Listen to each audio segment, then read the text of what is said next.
Welcome to everyone. Thank you for being here this afternoon for this panel discussion.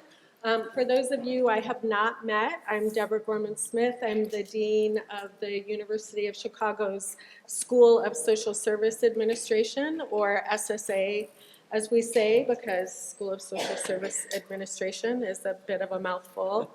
I'm also the director of the Chicago Center for Youth Violence Prevention. I've spent the last 20 years of my career first studying the impact of exposure to violence on children and youth outcomes. And then at some point I thought, this is crazy that I'm just studying the impact of exposure to violence, and I should start thinking about moving upstream and how we might think about preventing violence, including gun violence. And so at times when I'm feeling hopeless about the state of our city or around the country in gun violence, I remember that 25 years ago when I first started doing this work, that there was not a field of violence prevention. I started doing this work at a time when the only response was a criminal justice response to violence. And we've learned a lot over the last 20 years. It can feel like we haven't learned much, so despite the enormous public health crisis, and that is the problem of gun violence, we know that prevention is possible. We have a growing list of evidence-based programs that have been shown to work. We use science and research. We try to use science and research to guide our work. And the presentations today are about using research to understand the nature of gun violence, the root causes of gun violence, and to use that data to better target resources to guide decision-making around programs and policies. There are no simple solutions. There's no one way forward. Addressing this problem requires a comprehensive and coordinated approach with programs focused at all scales, from programs focused on individuals at greatest risk, to economic and business investment in our community, to policies around gun access and gun safety. Our panelists today will open the conversation around many of those different systems, talk about places to intervene, supports that are needed, particularly within the most marginalized communities in our city. So I'll briefly introduce all four panelists. They will each speak for about 8 to 10 minutes, and then we hope to open up for audience discussion. So first is Elaine Allensworth. She is the Lewis-Sebring Director of the UChicago Consortium. She works with policymakers and practitioners to bridge research and practice, providing advice to researchers across the country about conducting research practice partnerships and serving on panels, policy commissions, and working groups at the local, state, and national level. Dr. Allensworth is an authority in the areas of students' educational attainment, school leadership, and school improvement. Franklin Cosey-Gay is the executive director of the Chicago Center for Youth Violence Prevention, housed again at SSA. We are one of 5 academic centers for excellence in youth violence prevention funded by the Centers for Disease Control and Prevention. Dr. Cosey-Gay has more than 20 years of experience identifying the nature and causes of violence, testing and implementing violence prevention programs, and partnering with community stakeholders to support a comprehensive and coordinated response to the root causes of violence. Harold Pollack, also at SSA, the Helen Ross Professor, is also an affiliate professor of the Biological Sciences Collegiate Division and the Department of Public Health Sciences. He's the co-founder of the University of Chicago Crime Lab and the co-director of the University of Chicago Health Lab. His articles have appeared in the Washington Post, New York Times, Vox, and the Atlantic Monthly, among others. He's led research, written, and spoken widely on the issues of violence, gun sales, and the fundamental issues underlying violent crimes. And finally, Kim Smith is the Associate Director of Criminal Justice Initiatives at UChicago's Urban Labs. She oversees the Crime Lab's portfolio of law enforcement and criminal justice work, in addition to shaping the Crime Lab's strategic plan. Before joining the Urban Labs, she was Senior Research Associate at Innovations for Poverty Action in New Haven, Connecticut. So with that, a welcome to our panelists. Thank you. Once again, trying to get the energy up, and I will turn things over to Elaine.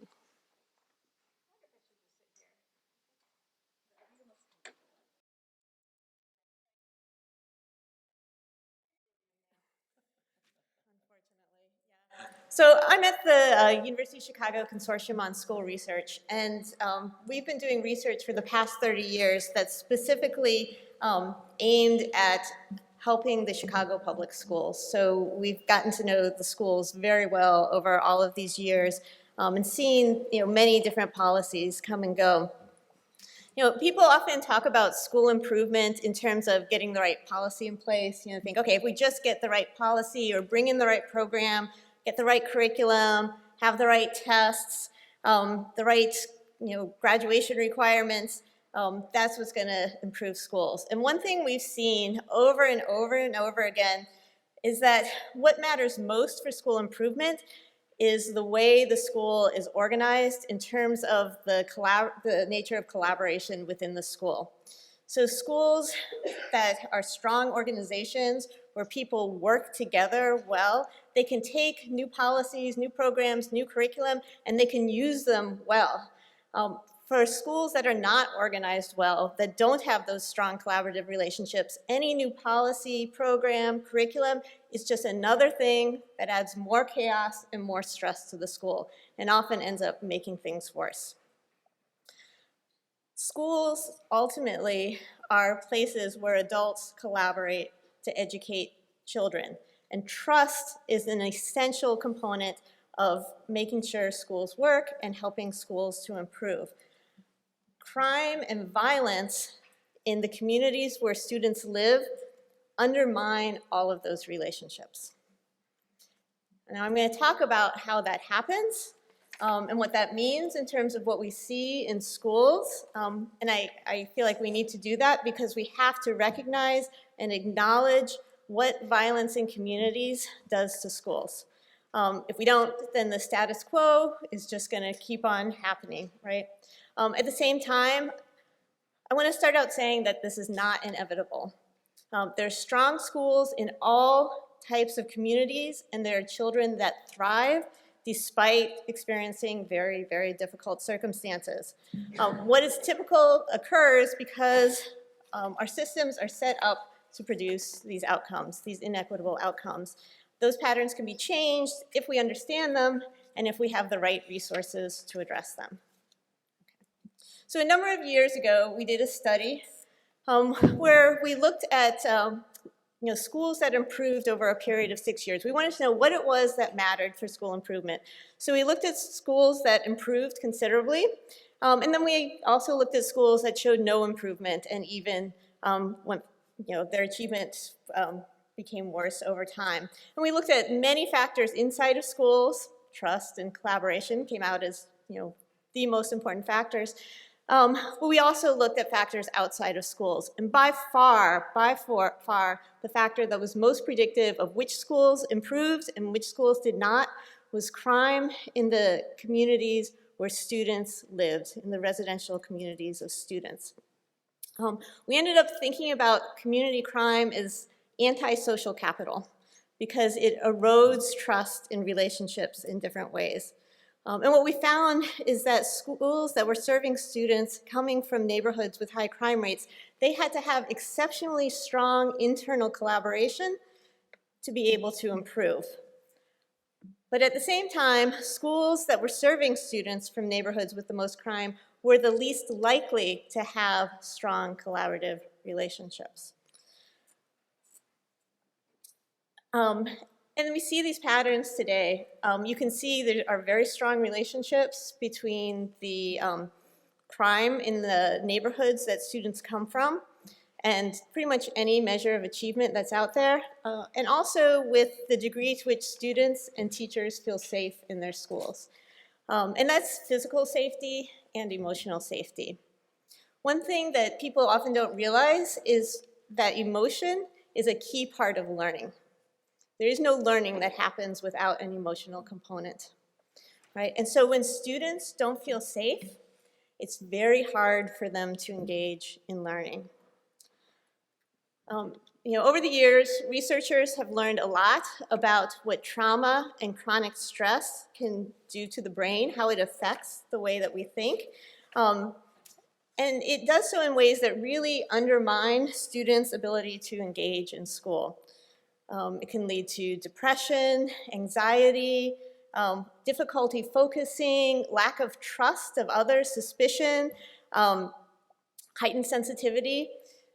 Think about it, from a teacher's point of view, if you're seeing these things in a classroom, if you're seeing a student withdraw or act out, and you don't know what's happening, you're gonna make all kinds of assumptions, that the student doesn't care, that the student is actively defiant, right? And so that erodes relationships between students and between teachers. It also means it's more likely to have conflict among students, right? As they're dealing with all kinds of stress and anxiety, and that means they're more likely to get in trouble, more likely to get suspended. And then suspensions, where students are taken out of school, they further erode trust. Because when you take students out of school, you're making them fall farther behind in school, right? And so here you have educators, students think educators are there to help them succeed, and now educators are saying, no, you can't come, right? So it erodes trust, and it makes school even more frustrating because they're further behind. And 6 years ago in Chicago, there were quite a number of schools where a quarter or more of students were being suspended in a year. I mean, imagine that. And those are schools that were serving students from neighborhoods with the highest crime rates.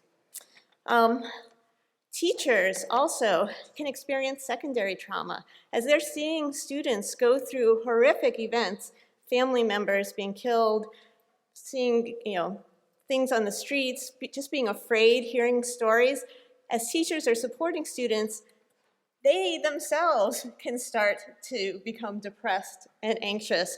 And then it makes it harder for them to be there for their students, right? And then it makes it harder for them to engage with other teachers and with family members who also might be experiencing trauma and chronic stress. So you're eroding relationships throughout the school community. And then as families see that the school is struggling and there are problems with safety in the school, they'll look to put their students in other schools. But that means then that sometimes students have to travel further distances to get to school, which also can be a barrier to safety, right? There are risks there. And it means that schools then don't have a stable population of students. It means you have a higher student mobility rates, which makes it harder to have continuity in programs and harder to build those relationships between students and school staff.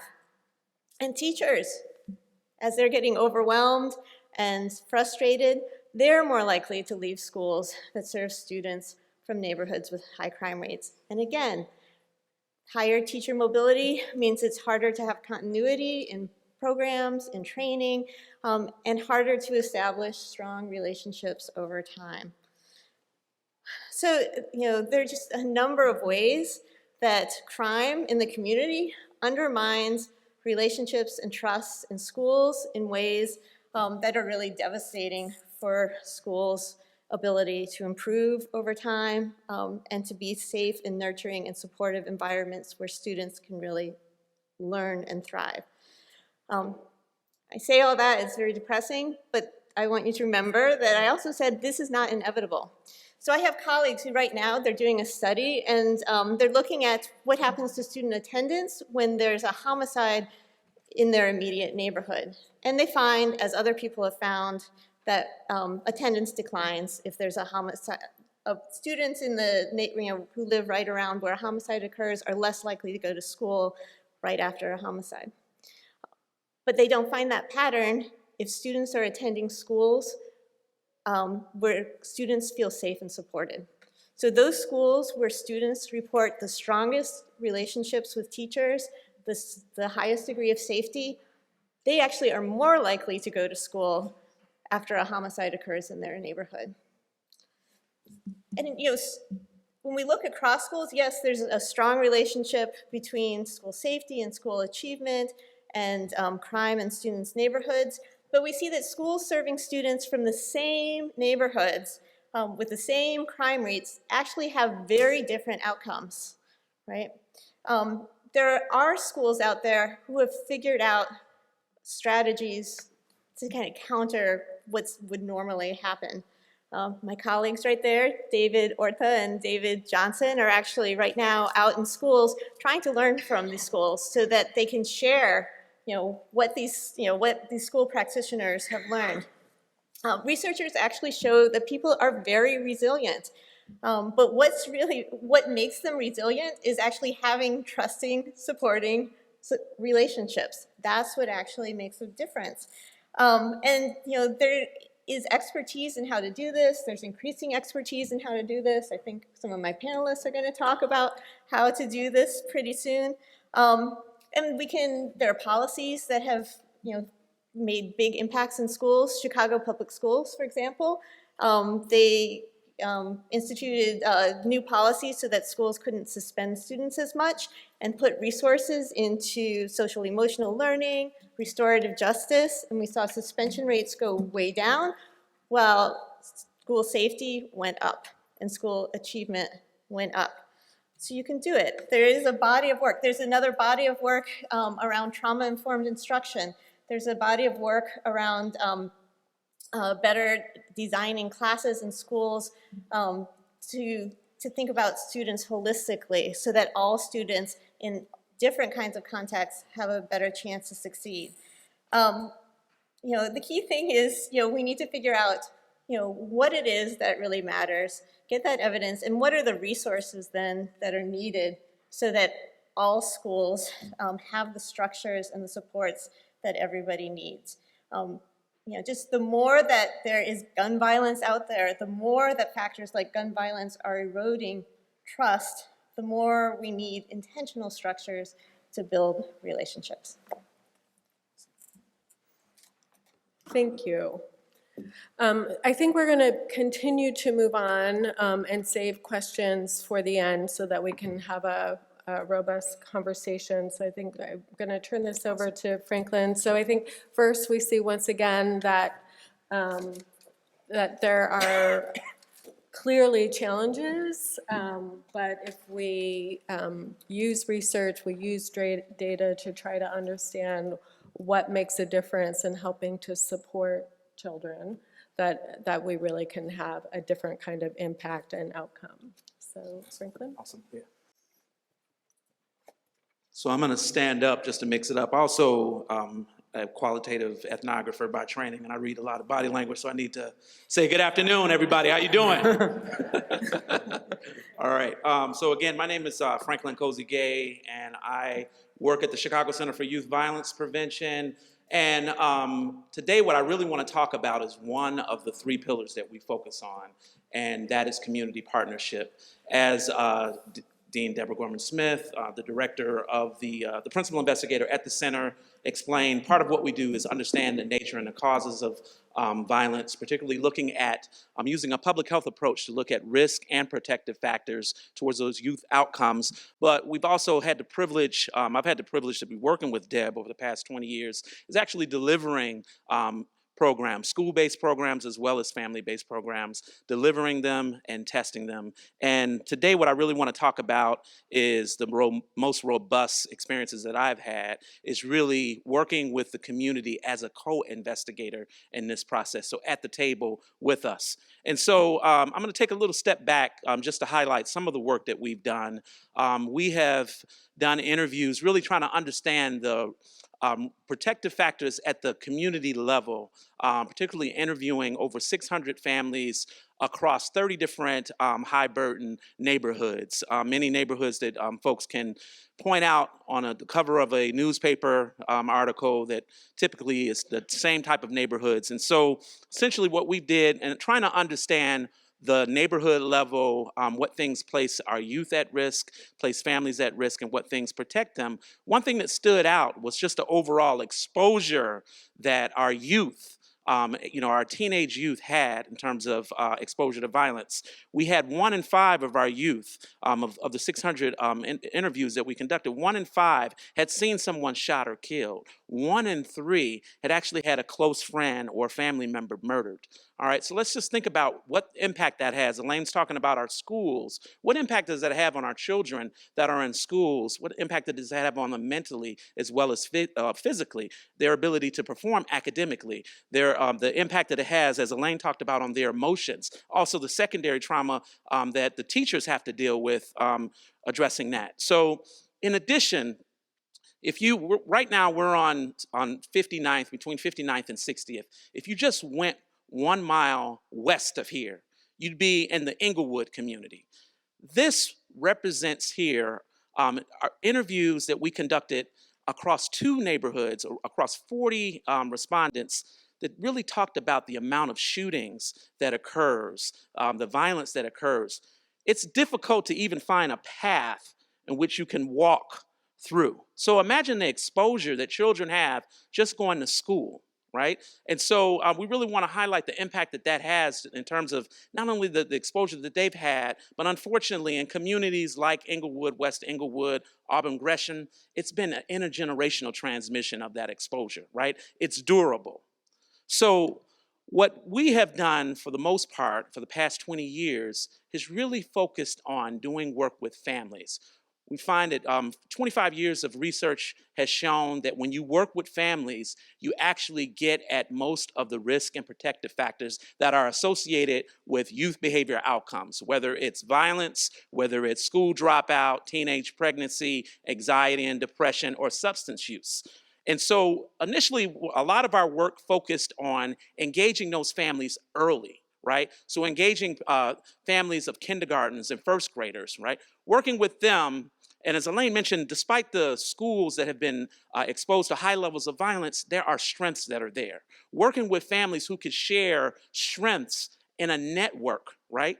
It's difficult, as the previous map showed, difficult to protect your child in those type of settings from being exposed to violence. But what can we do in terms of providing a safe space where they could talk about strategies to achieve academic and behavioral goals that they have while supporting them throughout the process? So creating these supportive networks. We've had 2 programs that have shown positive impact, not only in behavior, but also in academic performance, following first graders, and as well as working with middle school students. As a parent of a 6th grader and as a parent of a preschooler, I know that for my preschooler, I am like God to her. But for my 6th grader, he could care less about me, right? And so we know that that is a very important developmental transition where they begin to pay attention more to peers. So we also have a program that focuses on those middle schoolers, making sure that we are addressing some of the issues where they focus mostly on their peers, or their primary form of influence is not the parents anymore, but it's actually the peers.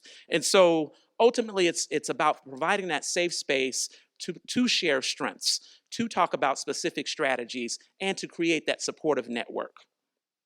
However, we've recognized that our families are doing everything that they can do to reach the goals that they have for their children academically and behaviorally. Despite that, it is very difficult when you see maps like the maps that we showed in West Englewood and Auburn Gresham. So what we've recognized is that we need to go above and beyond just family programming. We need to go across multiple systems at multiple levels, right? So what I'd like to highlight for the rest of this talk is a partnership that we're doing with Community Leads. And in 2013, Pastor Chris Harris from Bright Star Community Outreach was already mobilizing the community, understanding, hey, I'm living what the maps just showed. I'm living this exposure. My congregation's living it. The people that go to the schools, that go to my congregation, our school principals, our teachers are going through this. Enough is enough. We need to focus on opportunities to provide resources, particularly for the impact that that has on their mental health. And so regarding that, Pastor Harris was able to already convene over 30 different community partners to come to the table to focus, like, what can we do to make our community stronger? What can we do to strengthen community and reduce violence? And the partners were brought onto a prevention planning system called Communities That Care. And they said, you know what, there's a center that's at SSA that's called the Chicago Youth Violence Prevention Center. And I think that this partnership would be conducive because they could help around providing comprehensive support, technical assistance and support towards the impact of this system. The first goal of this system is to take the individuals that were convened to address issues around violence and train them and talk to them about the importance of prevention science. How, if you are a program that's focused on teenage pregnancy, or you have a program that's focused on school dropout, that if we focus on risk and protective factors, we can come to the table together. The other part of that is understanding the importance of data. This process is community-led, coalition-based, but data-driven.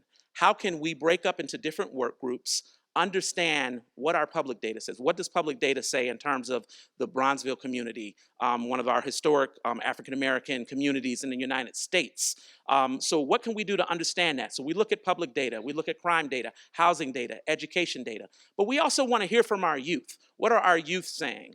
What are our 6th, 8th, 10th, and 12th graders saying about the things that place them at risk, but the things that protect them from youth problem behaviors? In addition, we want to also hear from our neighbors, our adult residents across 20 different census tracts in the Bronzeville community to understand what are the things that they're seeing, where are the resources that are available to address some of the risk and protective factors. And then finally, we also understand that there are community-based organizations that provide programming for youth and for families. What is it that they provide? We use all of that information to come up with a community profile. That community profile, including all of the data that we collect, we have community meetings that we share that and we get feedback from the community. Part of our effort was to take that data and ask folks to come up to figure out what are some of the things that we learned from the data. Really quickly, some things that we learned is that there were very few programs that highlight youth doing positive things in the community that residents could visibly see. There were very few programs that focused on justice-involved youth.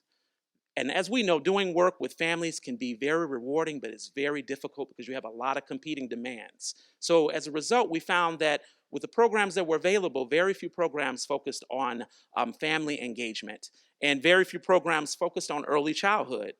So our approach was to use school principals, residents, teachers, police officers, executive directors that serve in community-based organizations to be a part of a community action plan work group to come up with 2 streams. How can we support existing programs that already are believed to have positive impact in the community, help them build up their evidence, whether it's understanding pre-implementation, helping them understand the importance of needs assessment, helping them understand the importance of process evaluation. How well do you know that you're working towards the goals that you have, and eventually building up steps to evidence towards program impact. But also, what ways can we address the gaps that exist? Are there tested and effective programs that are already been shown to be effective in similar contexts? Can we work with community leads to deliver that program? So those are the 2 streams that we're working with. Our community action plan work group said programming is not enough. In addition, we know that our families have been durably, through multiple generations, exposed to violence. We need to have trauma-informed care, and we need to have credible messengers that understand Bronzeville has experienced the largest destruction of public housing in United States history, the largest destruction of Chicago public schools in United States history. We need messengers who understand that, right? And so getting that training is important. So using education as a hub of the schools and the families and the residents that have been impacted by these large structural changes. In addition, jobs. Our residents need jobs. So what was very rewarding for me in my career is that for the first time, it wasn't just about family and youth programming. It was about workforce development. It was about education equity, and it was all centralized around trauma-informed care. The other guiding point, and the last point that I want to make, is around the root causes to violence. It's important to understand that the issues that we're talking about actually have different mechanisms that, especially in communities like Bronzeville, have begun 100 years ago. So what we do is we provide community opportunities to really talk about truth and reconciliation, talk about opportunities of the role that racism has played in terms of policies regarding education, policies regarding housing, policies regarding economic opportunities. So some events that we've had have been the Be the Healing Conference that really looks at the connection from slavery to Jim Crow segregation to hyper-incarceration and the impact that that has had across housing, across education, across workforce. But we also highlight our leaders, just like Mamie Till was a leader, a catalyst for the civil rights by on 40th and State Street, having an open casket for her son that was brutally murdered in Money, Mississippi. Who are the women that are leading this work on the south side of Chicago now? So we had an event called Still Till Tuesdays. And what we're currently doing is we're highlighting the role that the 1919 Chicago race riots has played in terms of being an origin story for structural violence in Chicago. The role that that played in terms of the stigmatization, the containment, as well as the disruption of communities. By installing historical markers with community allies and civic allies. I'm very happy to say that the city, the Office of Racial Justice and Equity has been a strong supporter of this, and we're very excited about partnering with community members to uplift this story around the mechanisms that help explain why communities look the way that they do. So with that being said, I'm very proud of the work that I'm doing. I'm super appreciative of the opportunity that we're doing here on campus. Last point I want to make is that it's not just enough to get community partners to convene together through the leadership of Bright Star Community Outreach. That is awesome. But one thing I've learned from this is that community partners have shown us how to work together on campus, right? So we're working together on campus through mental health and trauma, working with the Trauma Center and urban health initiatives, through workforce development with the Office of Civic Engagement, through education with urban Chicago charter schools. So it's about all of us collaborating across sectors at multiple levels. I think that this is, as Deb mentioned, things were a lot different when we looked at our youth. We looked at our communities. We labeled them super predators. We looked at it at an individual level. I'm very proud that we're focusing on a community-wide, also paying attention to root causes of violence. Thank you.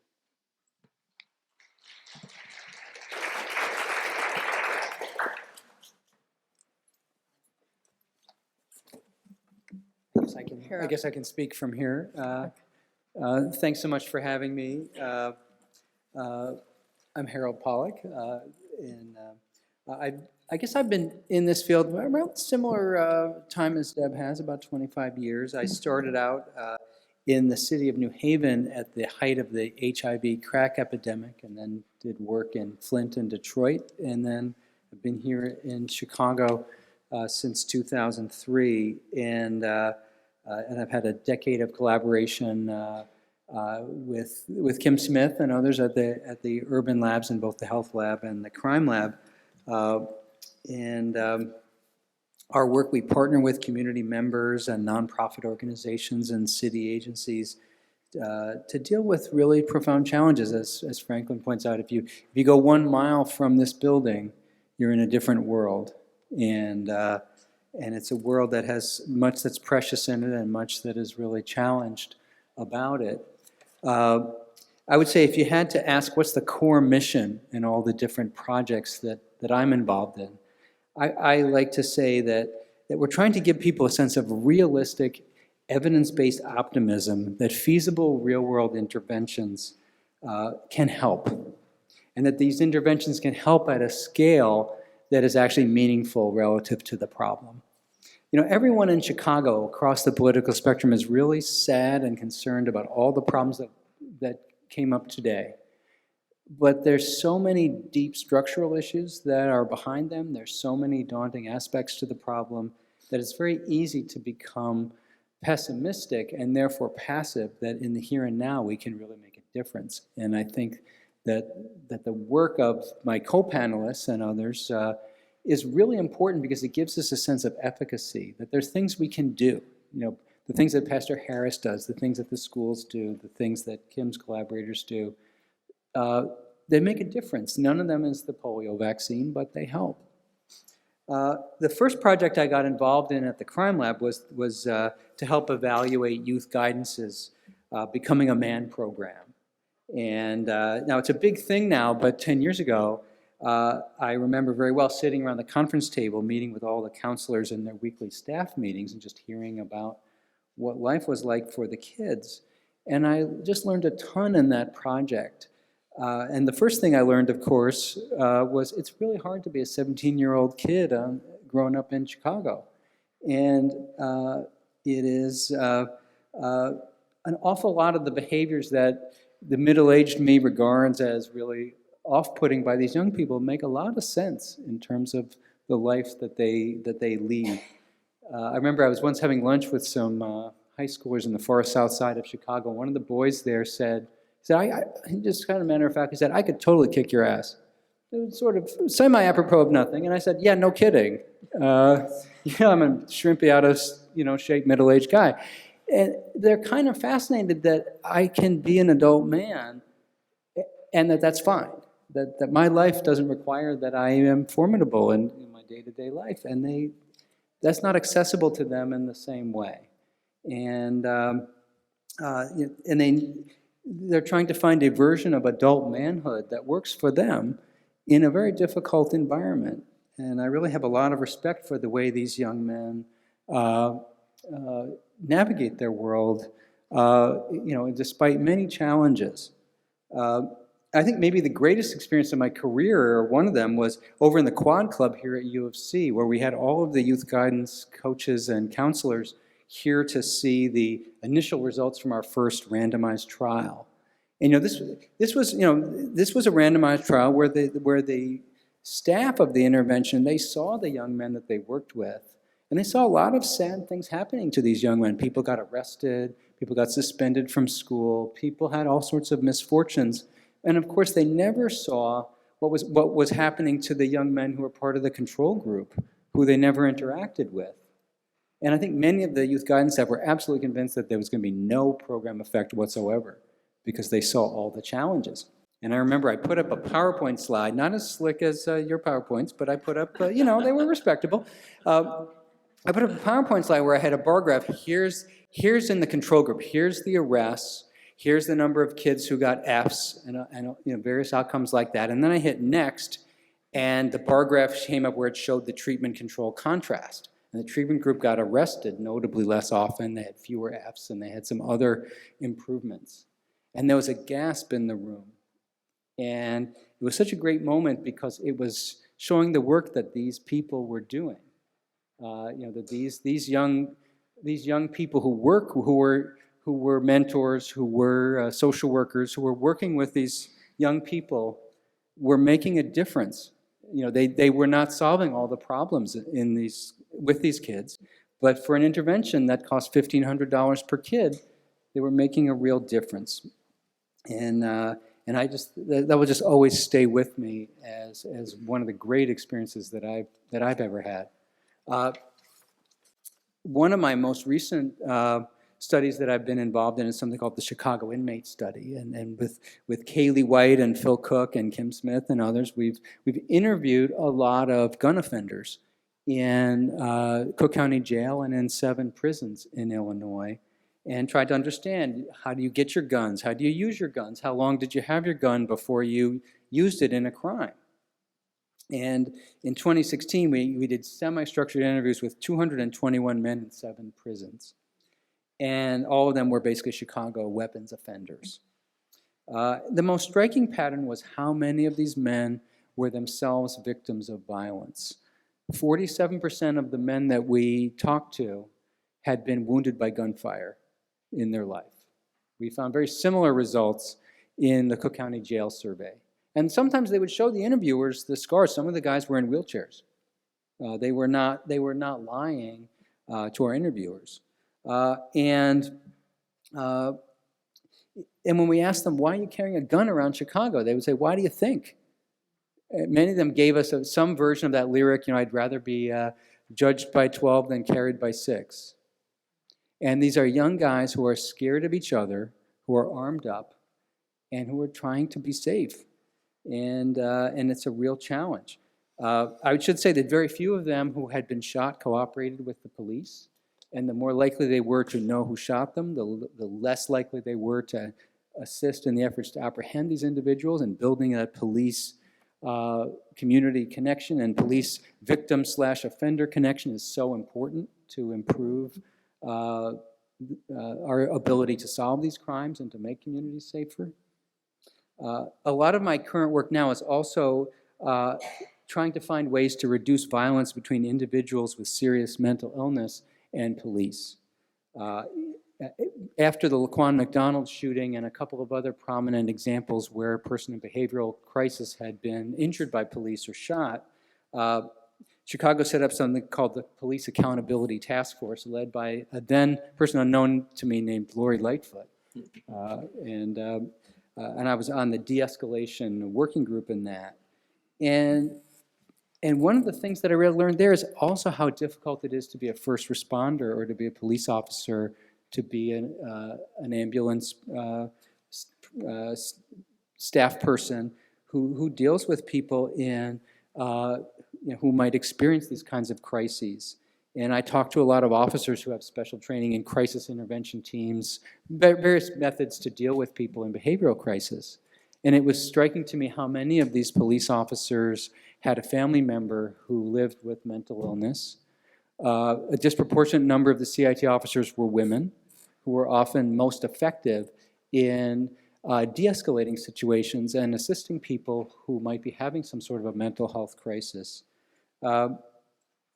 Another thing that I really learned in that work, and I'm still trying to learn, is the importance of giving the mundane realities of the day-to-day work life of teachers, police officers, ambulance folks, 911 operators, to give the mundane realities of their life its due. And if you want to improve the performance of these systems in Chicago to improve public safety, we really have to understand what is the day-to-day experience like of the people that we trust to carry guns, or the people that we ask to go out and work with someone who might be in difficulty. And it is really striking how many very basic things matter a lot. If there's a gentleman standing out in the street screaming at people, and he's in a really long debate with Jesus, and Jesus is talking back to him about various obscure points in Chicago public policy, it's much more likely that the principles of de-escalation are pretty straightforward for police in those types of situations. Time and distance. Give that person time to calm down. Keep your physical distance from that person while they're calming down so that you don't get hurt, that person doesn't get hurt. Those are the key principles of de-escalation. If I had 45 seconds to teach you de-escalation, that's what I would teach you. Well, if it's 2 o'clock in the afternoon on Wednesday in Uptown, police are pretty good at doing that. If it's 9 o'clock at night in Englewood on a Saturday, it's a lot harder for them. I remember there was an officer that we talked to on our task force where she was describing how there's a gentleman on his bed who needed to go to a psychiatric facility, and she was really doing a good job calming him down. But it was at night, it was in Englewood, and her boss was behind her, and while she was talking to this gentleman, her cell phone was going absolutely nuts. There's a shooting here, there's a robbery here, we need you to be in this other place. And at some point, her boss, who was there with her, runs past her, jumps on the man, tackles him, and cuffs him, and he says, I'm sorry, but I just had to close this out because we had other places to be. I didn't have the time to be with you to really deal with this the way I would have liked to if I had more time. And we have to be culturally competent, not just in understanding the communities that we've been talking about, also understanding the systems and organizations and people who we ask to deal with these problems. And if you're asking police officers to behave in a certain way, you have to understand what are the challenges that they face so that they can do what we want them to do. So I want to make sure to give Kim a chance to talk, because I know we're getting down there. So I would just say that it's a real privilege to do the work that we do. It's difficult in a lot of ways, and it's sad and challenging. But the work that we do is really significant. And I don't mean it's significant like we should win fancy awards and that kind of thing. I mean, if you want to give me an award, I'll be happy to take it. But what I mean is that we work on problems that matter. We have an opportunity to do things that help. And it really matters that we get this right. And we use all sorts of advanced methods, but that's not really key to what we do. What's really key to what we do is earning the trust of the people and the organizations that generate and own the data that we use. One of the interesting things, by the way, in our work is the politics of data, and it turns out the most powerful person in Chicago is the person who owns that data use agreement that you need. And the person who's nominally in charge is not that person. You're nice to that person, but the person you really want to understand is who owns that data use agreement. And Kim and I have quite a few conversations about how to manage things like that properly. And it really matters to have a tactile understanding of what's happening, the people, the places, events, and organizations that we study. And I would say that it makes the job a lot more difficult than it might be if I just were sitting in my office analyzing secondary data and sort of crunching the numbers, but it's a lot more rewarding too. And so every day I'm excited to come to work and do this work, even though it's very difficult. And I think I'll stop there and let Kim take it over. All right, good afternoon, everybody. Good afternoon. Thank you, Harold, for that introduction. My name is Kim Smith. I am the Associate Director of the University of Chicago Crime and Education Labs. We were founded 10 years ago by Harold and Jens Ludwig, who I believe you may have heard from earlier, really to leverage the brain power and the scientific rigor happening here at the University of Chicago, and leveraging that to address some of the most acute and intractable social challenges in Chicago, particularly gun violence.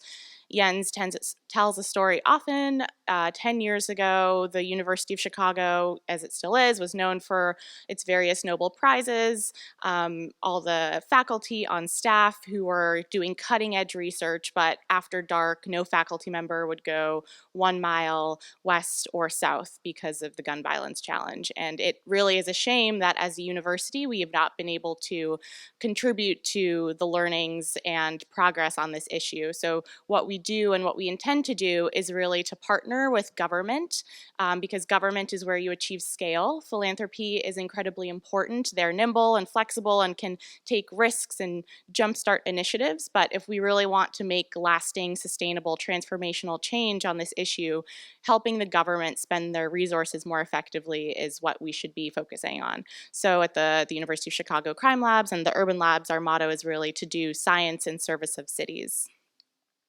We partner with our civic leaders, our nonprofit partners, to identify promising solutions. We understand that as researchers, we may have a good understanding of what regressions to run and how to crunch data and do different types of analysis, but we are by no means the ones who are closest to some of these challenges. The nonprofit organizations, the police officers who are responding to these calls are really the ones, the boots on the ground, who have some of the most insight into what could be useful. So we ask them, what do you think is promising? What are the programs that you think have the potential to really move the needle? Once we identify those programs, we test them. We subject them to rigorous analyses, quasi-experimental methods to really understand which programs work, for whom and why. And if those programs do not work, what are other alternatives?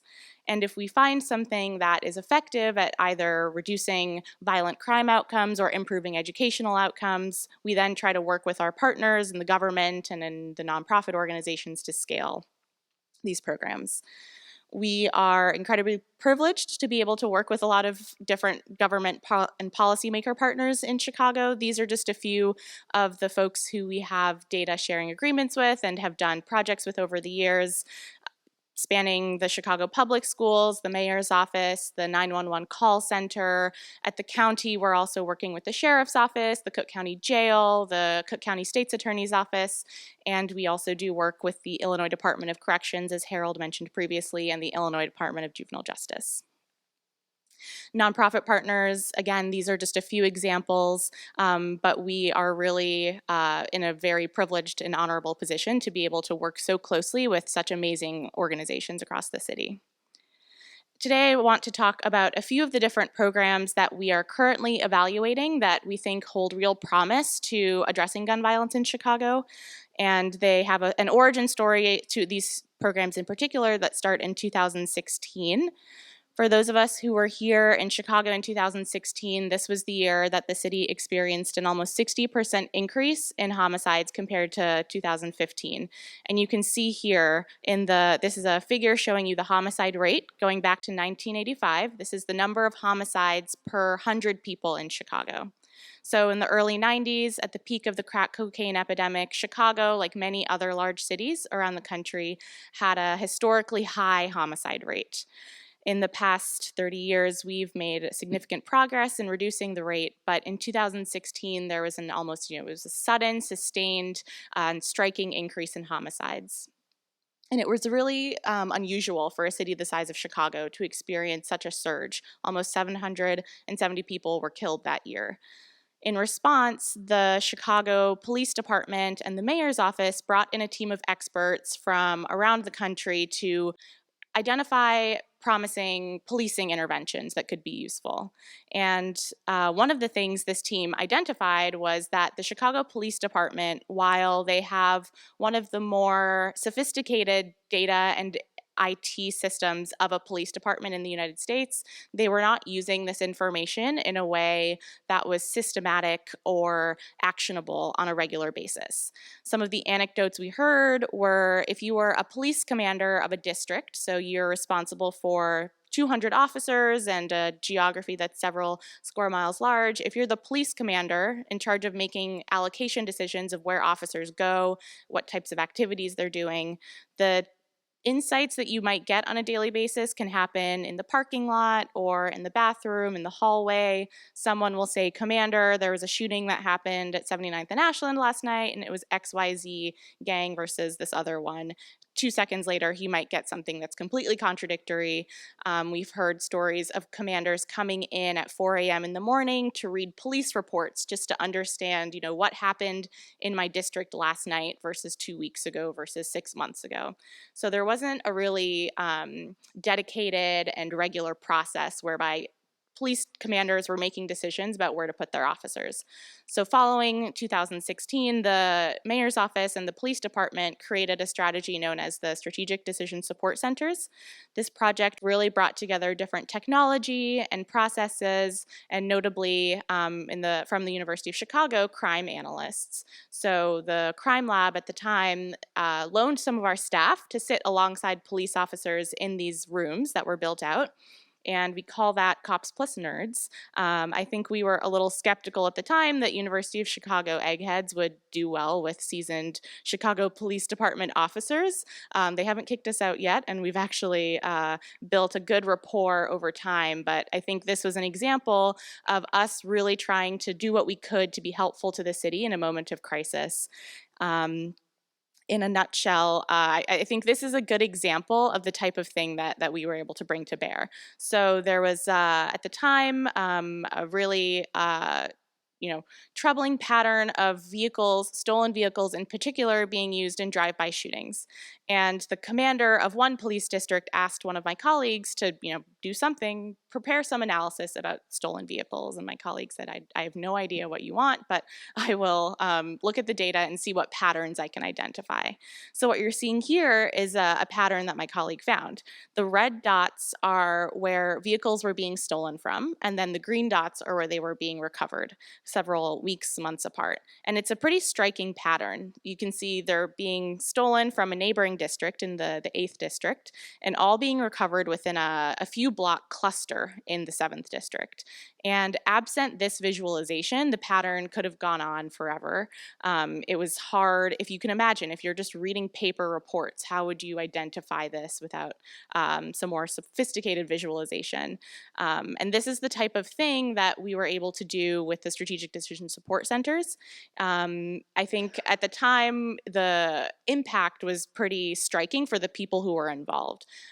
2 weeks after this program went live and we started embedding our analysts, the commanders thought something was different. Shootings seemed to be going down, but when we brought it back to Jens, he, being the skeptical University of Chicago economist that he is, said, well, we have to evaluate it. It could be a number of things that are leading to this reduction in violence. And when we did evaluate it, we found that the SDSCs in Englewood in particular led to a 26% reduction in shootings that year, which resulted in 70 fewer shootings that year.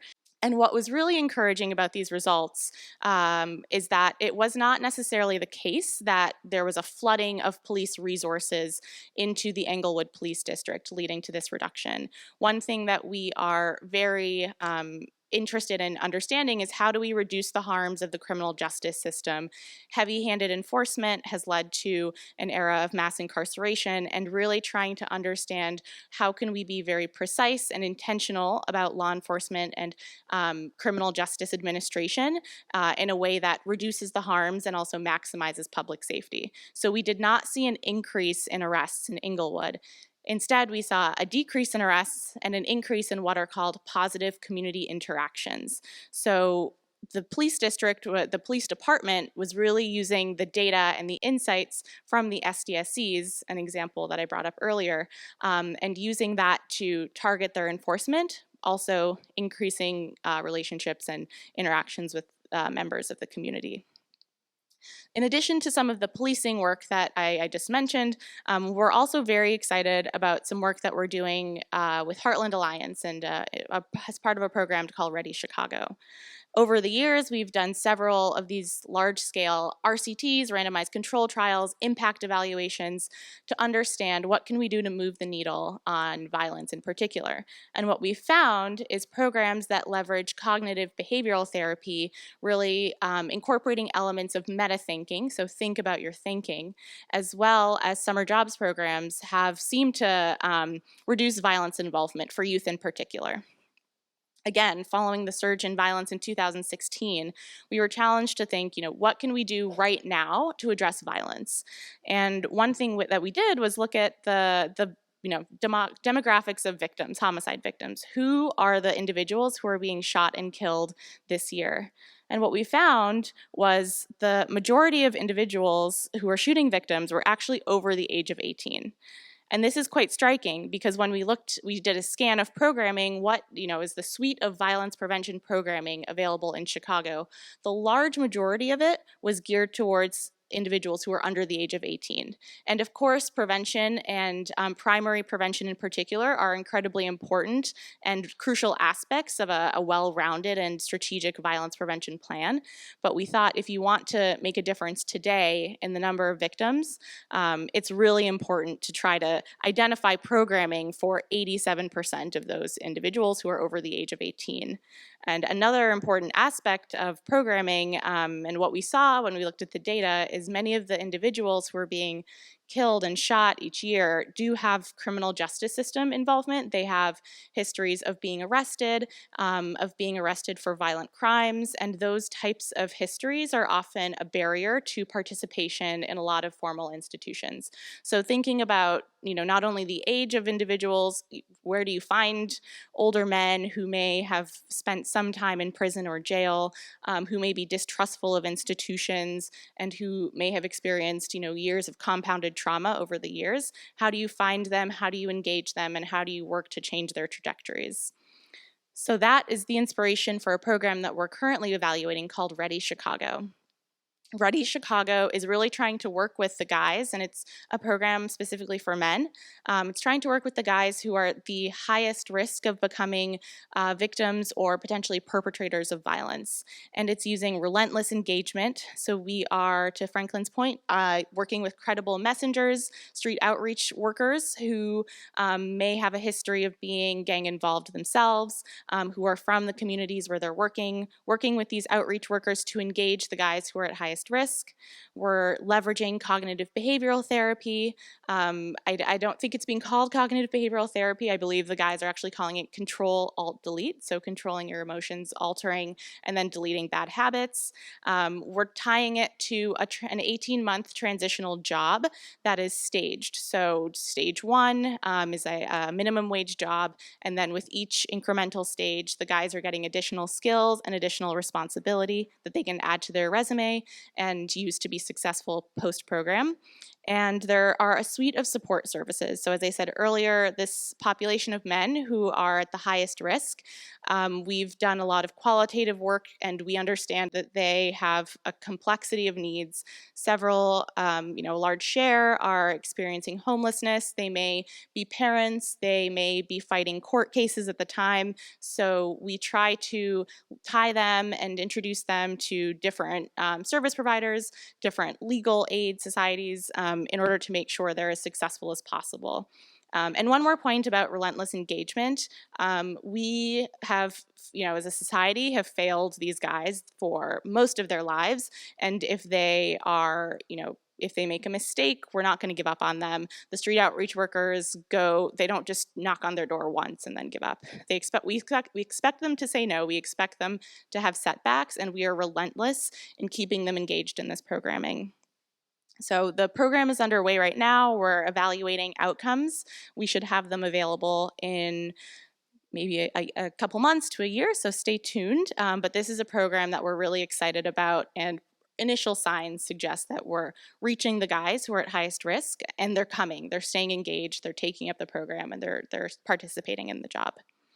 And the last thing I want to highlight about some of the work that we do, that's not as sexy as the impact evaluations, but it's really work that we do to add capacity to our government partners. We work, as I showed you earlier, with a lot of different agencies in Chicago and Cook County and Illinois. And I think when we started the Crime Lab 10 years ago, we overestimated the capacity of the government to be able to do even, quick turnaround data analysis themselves. What we know in New York, where we have a small office, is the mayor's office of criminal justice team there is staffed by 100 people. In Chicago, the office is staffed by 8. And I should say that 8 is a 100% increase from the case 2 years ago. And considering how violence is so elevated in Chicago compared to New York, it seems kind of mind-blowing that we would have such limited capacity in the mayor's office, given all the things that the public safety team in the mayor's office has to respond to. So oftentimes for the mayor's office here and for the police department, for the fire department, for the public schools, what we do is we really try to be helpful in terms of data analysis. If they have a question about, for example, how many Chicago public school students are being exposed to violence within a 2-block radius of their house. Those are the types of questions that we ask. I can understand why, if you're the mayor, it's not as sexy to add like a data analyst to your budget every year, but that type of insight and analysis is what we think is incredibly helpful, given that we have a scarcity of resources in Chicago. I don't think I need to tell anyone that we're facing, billions of dollars every year in terms of pension obligations. Being really targeted about the resources that we have is all the more important, and we are very privileged and excited to be able to play a role in some of those decisions. And with that, I think we're going to have questions now, right? And one of the things that I want to highlight and point out is that, as you've seen through all of these presentations, that people at the University of Chicago are very involved in using research to help guide policy and programming. And importantly, I think through all of these, you also saw that these are partnerships, that we're not the University of Chicago coming out and saying this is how you should do things, but these are really partnerships where there are equal people at the table, equal voice at the table, which I think is critically important. So with that, if we have time for 2 questions, if anyone has a question. Hi, thank you so much, everyone, for that very informative slides that you have showed. I'm a proud product of Chicago Public Schools, and I had amazing, wonderful CPS teachers. Unfortunately, I do have some memories of gang shootings on campus. There was one particular memory where we had to duck under desks, and then next day, you know, classes resumed as usual. And we had tests and attendance and things like that.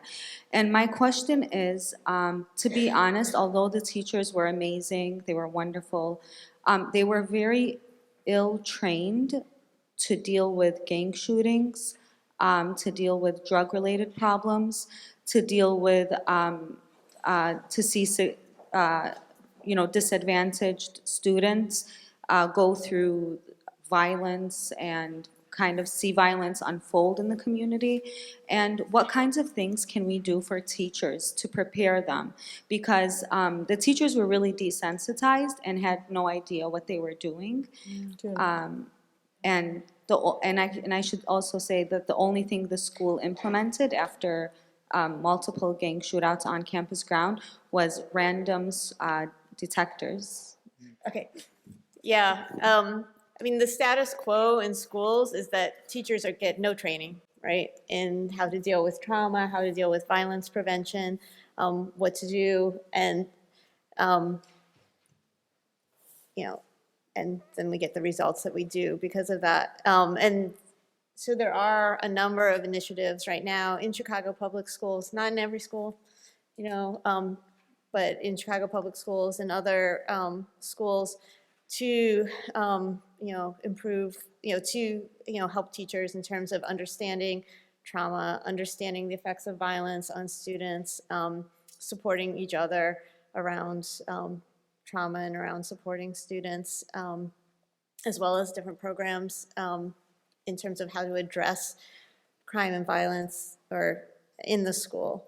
There aren't enough resources for the need, and a lot of schools and a lot of teachers are struggling even when they have the resources, because it means really changing how your school is operating. And also there are a lot of policies that undermine teachers' ability to respond effectively. So things like testing pressure and different kinds of accountability. And I'll just jump in too that I think it's just unrealistic for us to expect teachers to do all of those things.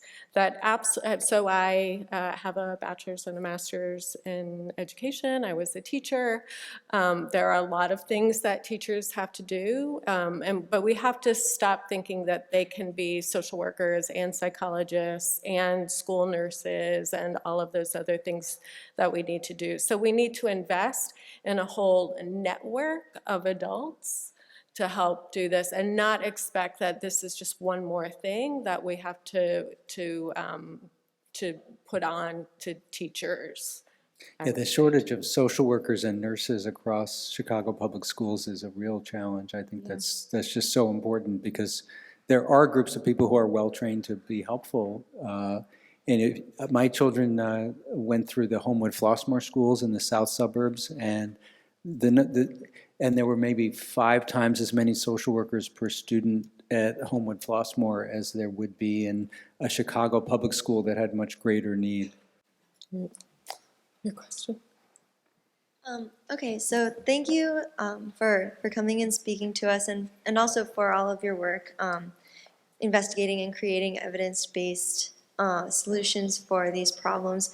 I was wondering if you see your work being able to demonstrate a lasting solution that could possibly be incorporated into health insurance. Like, I know you were mentioning that you incorporate things like cognitive behavioral therapy and social work, and I was wondering if that's something that we could possibly look forward to in the future.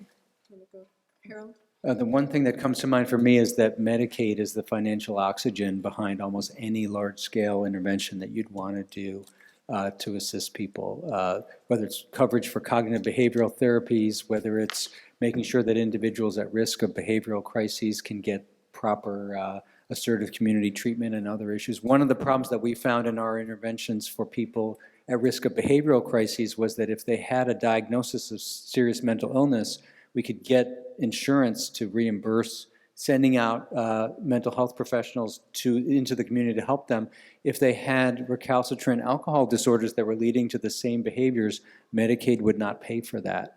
And there's a disconnect between what's needed and what's reimbursed. And the fact that Illinois has a very troubled Medicaid program is a real problem for us as we try to bring resources to bear to deal with mental health and physical health challenges of children and adults in the city. Yeah, I think it's not unlike health, where we had to shift the focus so that we recognize that it's actually cost effective to invest in prevention, and it's the same thing on the social side. So with that, I know that we are over time. I appreciate everyone's patience and participation, and one more thank you to the panelists.